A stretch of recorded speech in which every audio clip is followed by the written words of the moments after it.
Elaboración del mito. Llegamos ahora a una consideración de Hércules mismo. Es una historia sumamente interesante y que ha sido tratada por muchos escritores. La discusión en cuanto a los detalles de su vida y la controversia en lo referente a la secuencia de los acontecimientos no son parte alguna de nuestro objetivo. Los diversos relatos difieren en detalle, de acuerdo a la preferencia del historiador, y pueden ser estudiados en las muchas historias clásicas y diccionarios. Aquí solo nos ocuparemos de los 12 famosos trabajos y de ellos leemos. Hércules, por la voluntad de Júpiter, estaba sujeto al poder de Euristeo y obligado a obedecerlo en toda existencia. Él consultó el oráculo de Apolo y se le dijo que debía estar subordinado por 12 años a la voluntad de Euristeo, de acuerdo con las órdenes de Júpiter, y que después que él hubiera finalizado los más célebres trabajos, debería ser llevado con los dioses. Por lo tanto, se puso en camino y como el discípulo bajo la dirección de su alma, emprendió los 12 trabajos, ejecutando cada uno de ellos en uno de los signos del zodíaco. Él, por lo tanto, representa a cada discípulo que busca caminar por el sendero y demostrar su control sobre las fuerzas de su naturaleza, y asimismo representa el punto en el cual se encuentra ahora la humanidad. Su nombre primitivo era Alcides, que fue cambiado por Hércules, después de que hubo sufrido una extraña experiencia, y antes que emprendiera sus trabajos. El nombre Hércules era originariamente Heracles, que significa la gloria de Hera. Hera representa a Psique o el alma, por lo tanto su nombre sintetizaba su misión, que era manifestar el trabajo activo en el plano físico, la gloria, y el poder de su innata divinidad. Una de las antiguas escrituras de la India dice: dominando las ataduras de la vida llega el esplendor, y ese dominio de la forma aprisionadora fue la gloriosa consumación de todas las empresas de Hércules. Se nos dice que tenía un Padre divino y una Madre terrenal, y así, como con todos los hijos de Dios, encontramos emergiendo la misma simbología básica. Ellos simbolizan en su persona la esencial dualidad de Dios en manifestación de vida en la forma, de alma en cuerpo y de espíritu en materia. Esta dualidad es la gloria de la humanidad y también constituye el problema que cada ser humano tiene que resolver. Padre Espíritu y Madre Materia se juntan en el hombre, y el trabajo del discípulo es remover los lazos de la Madre y así responder al amor del Padre. Esta dualidad se pone también de manifiesto en el hecho de que él era uno de los gemelos. Nosotros leemos que un gemelo nació de un padre terrenal y el otro era el hijo de Zeus. Esta es la gran comprensión que llega a cada desarrollo y consciente ser humano. Él se encuentra consciente de los dos aspectos que se hallan en su naturaleza. Existe la bien desarrollada y altamente organizada personalidad a través de la cual se expresa habitualmente mental, emocional y física, con sus tres partes condicionadas en una integrada unidad.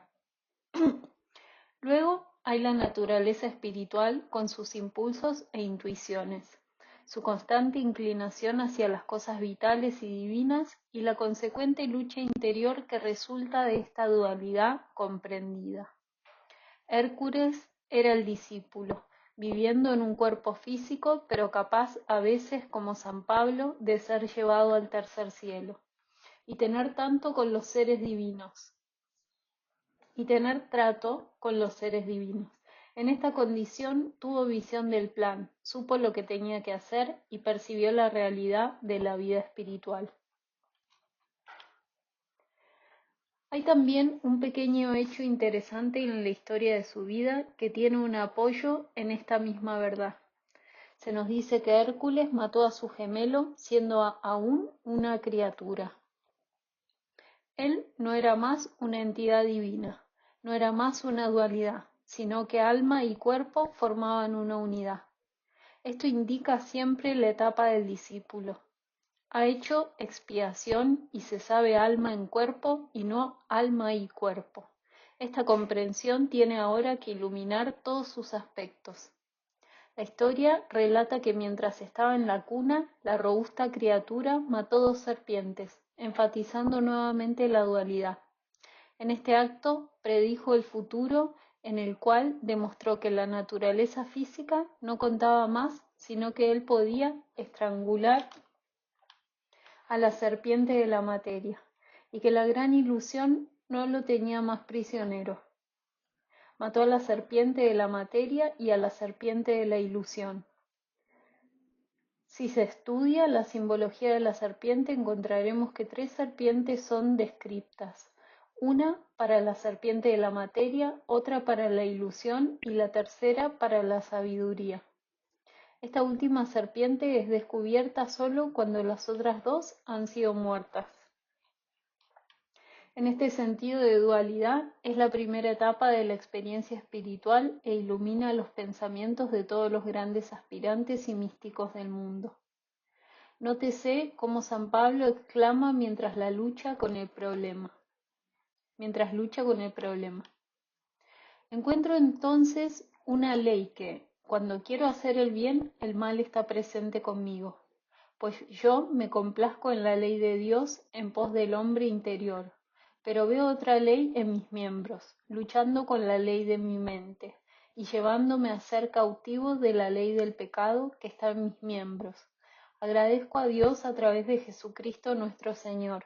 Por lo tanto, con la mente yo mismo sirvo la ley de Dios, pero con la carne la ley del pecado. Se nos dice que a medida que Hércules crecía, se puso mucho cuidado en su educación. Se le entrenó en todas las posibles realizaciones y cada facultad que tenía fue desarrollada y organizada. ¿Qué lección debe aprender de esto? La necesidad de comprender que cada discípulo, si merece realmente ese nombre, debe ser necesariamente un miembro altamente desarrollado de la familia humana. Las 3 partes de su naturaleza deben ser desarrolladas: su mente, estar bien provista y funcionando, y saber cómo usarla; su sensible naturaleza emocional, ser bien obediente a todo tipo de contacto; su cuerpo físico, ser un medio adecuado de expresión para el alma que mora en él. Debe estar equipado para emprender las tareas de las cuales el hombre mismo se ha comprometido. Ha habido entre los aspirantes durante muchos siglos una tendencia a desacreditar y rebajar a la mente. Ellos son propensos a decir volublemente: la mente es la asesina de lo real, y a través de una inercia y pereza no admitidas, sentir que lo importante es tener desarrollada la naturaleza del corazón. Ellos miran la mente con su capacidad de analizar y discriminar como una trampa y una ilusión, pero esto seguramente es un error. El conocimiento de Dios es tan necesario y tan importante como el amor de Dios, y a esto la nueva era, con su nuevo tipo de aspirante, lo demostrará con toda seguridad. La santidad, la dulzura y una grata, amorosa disposición tienen su lugar en la suma total de las características del aspirante, pero cuando están ligadas a la estupidez y a una mentalidad no desarrollada, no logran ser tan útiles como podrían serlo cuando van unidas a la inteligencia. Cuando están unidas a un alto grado intelectual y con poderes mentales orientados al divino conocimiento, ellas producirán ese conocedor de Dios cuya influencia llega a ser mundial y el cual puede amar y enseñar a su prójimo. Por lo tanto, Hércules fue entrenado en todas las habilidades y pudo tomar su lugar con los pensadores de su tiempo. También se nos dice que su altura era de 4 codos, una manera simbólica de expresar el hecho de que había logrado su completo crecimiento en todos los aspectos de su cuádruple personalidad. El hombre, se nos dice, es el cubo, la ciudad cuadrangular, física, emocional y mentalmente. Él estaba desarrollado y a estos tres factores se agrega un cuarto, un alma en posesión consciente de su mecanismo, la personalidad desarrollada. Habiendo alcanzado su crecimiento y sido entrenado en todo lo que al mundo podía darle, se nos dice después que él procedió a matar a sus maestros. Los asesinó a todos y se libró de ellos. ¿Por qué? Porque había alcanzado el punto donde podía mantenerse sobre sus propios pies, sacando sus propias conclusiones, conduciendo su propia vida y manejando sus propios asuntos. Era necesario, por consiguiente, librarse de todos aquellos que buscaban supervisarlo. Tenía que desprenderse de la autoridad y salir a encontrar su propio camino y hacer sus propios contactos con la vida. En esto es en lo que muchos aspirantes perseveran en este tiempo. Ellos están en posesión de mucha teoría, tienen un conocimiento técnico relativamente amplio de la naturaleza del sendero y de lo que deberían hacer en él, pero todavía no se han parado sobre sus propios pies y hollado en el sendero solos y sin apoyo. Ellos necesitan apoyos y buscan gente que les diga qué deben hacer y en qué deben creer.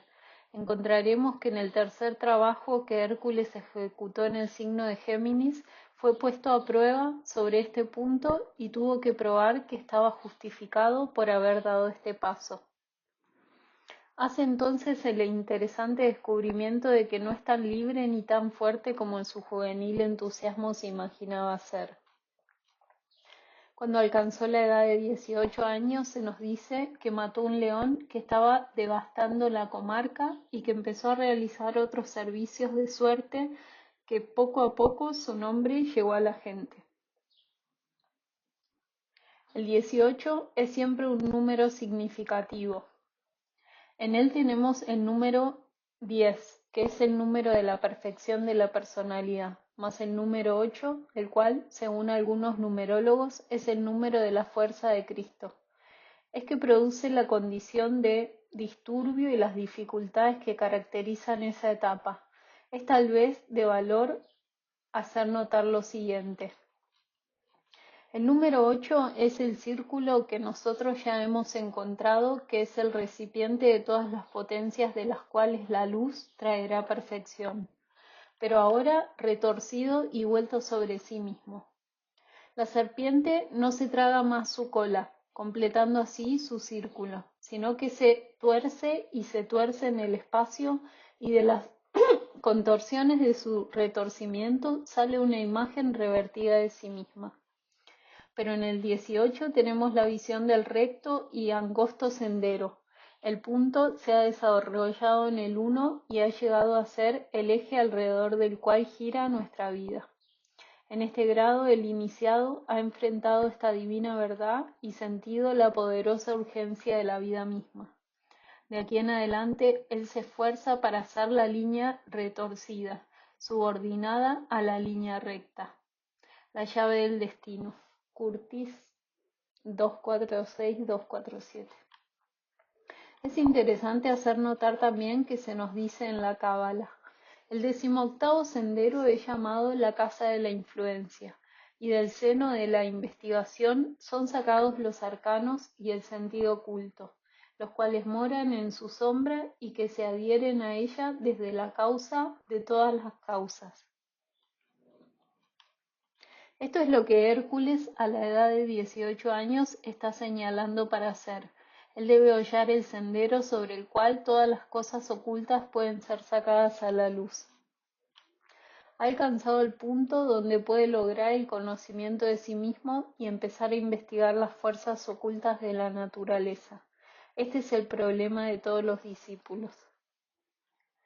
El siguiente episodio en su carrera es su casamiento y el nacimiento de 3 hijos, en su forma simbólica de expresar la verdad de que él se unificó con Psique, el alma.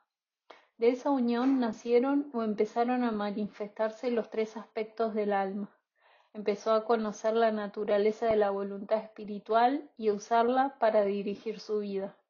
Experimentó los trabajos del amor espiritual y se volvió consciente de la necesidad de servir. La mente espiritual empezó a revelarle la verdad y él vio el propósito subyacente. Estas son las más altas correspondencias de los tres aspectos de la personalidad: su mente, su naturaleza emocional y su cuerpo físico. Ahora lo descubrimos atravesando una etapa muy particular. Nosotros leemos en la historia antigua de Hera, Psique o el alma le volvió loco. Le volvió loco a través de los celos y mientras estaba en ese curioso estado, leemos que mató a sus hijos y a sus amigos y a todos los que estuviesen conectados con él. No puede ser sugerido con respecto a esto, que él pasó a través de ese estado insano común a todos los que empiezan el sendero del discipulado, en el cual una malsana conciencia sacrifica a todos y a todo al desarrollo del alma individual. Esta es una de las faltas más comunes en los aspirantes. Su sentido de la proporción es frecuentemente equivocado y su sentido de los valores distorsionado. La vida equilibrada y sana, que es la ideal para un hijo de Dios, está subordinada a la determinación fanática de hacer progresos espirituales. La ambición espiritual domina en el ánimo del aspirante, que se vuelve destructivo, desequilibrado y comúnmente muy difícil de vivir con él. Hay mucho sentido profundo en el mandato bíblico. No seas justo en demasía. ¿Por qué deberías morir? Esta etapa está curiosamente ejemplificada para nosotros en los fanáticos sacrificios hechos en Oriente y bajo la Inquisición. La confesión protestante y de todos quienes interpretaban a la verdad contraria a la convicción de un grupo particular de creyentes. Cuando Hércules se hubo recuperado de su insanía, como afortunadamente lo hizo, se le dio un nuevo nombre, asignó una nueva residencia y se le impusieron los 12 trabajos para que los cumpliera. Se nos dice que le dijeron estas palabras: de ahora en adelante tu nombre no será más Alcides sino Heracles. Morarás en Tirjus y allí, sirviendo, cumplirás tus trabajos. Cuando esto se logre, tú serás uno de los inmortales. Mitología griega y romana, volumen 1 de Fox. Habiendo recobrado su cordura, el enfoque de su vida cambió. No vivió más donde lo hacía antes. El nombre del alma se volvió su nombre. Y se le recordó constantemente así que expresar la gloria del alma era su misión. Los 12 grandes trabajos que pondrían el sello de la realización sobre su vida y que indicarían su derecho a unirse al grupo de los inmortales estaban trazados para él, y entonces entró en el camino.